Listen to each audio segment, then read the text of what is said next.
You know, Simon, I think that it would be a lot more respectable, instead of making up these kinds of what I call false objections, if Dr. Donnelly came here and said, this choice is against my religion, and I don't want other people to be able to make that choice. It would be a lot more respectable if he would say that.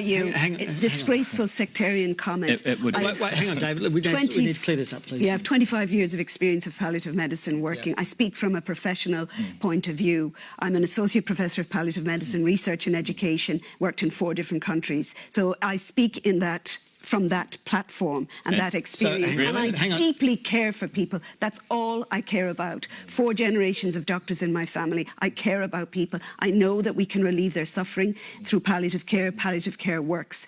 I meet people every day who say that they feel a burden, you know, an older person, outside even the palliative care sphere, just in general medicine. And an older person will say to me, oh, don't do much for me. I feel a burden.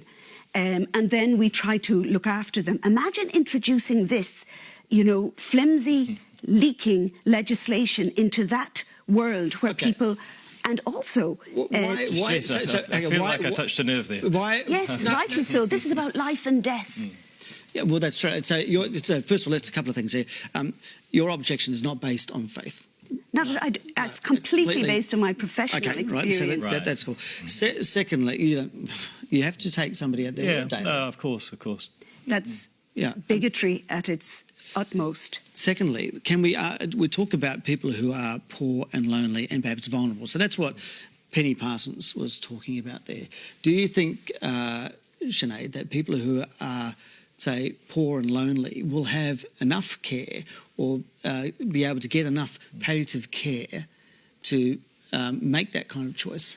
Well, what's amazing is that in Oregon, and the statistics they've collected is that there's one said that said 59% of people who requested the assisted suicide in Oregon, it was due to loneliness. You know, is euthanasia New Zealand's answer to loneliness? But you say that it's a leaky law. Is there anything in this particular law that would change your mind?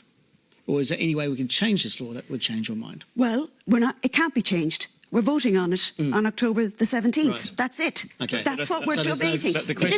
Hang on, David. We're not voting on should we have more palliative care, should palliative care be a human right. We're not even voting on do we like euthanasia, do we not like euthanasia. We're voting on should this end-of-life choice, which is a euphemistic term for this legislation, be brought into force. It's a done deal. You know, 51% of people voting. It's in as it is, and it is exposing the vulnerable. And you have to see it through the eyes of those who work in this area, who give their life really in service to caring for people who are dying and who are at risk.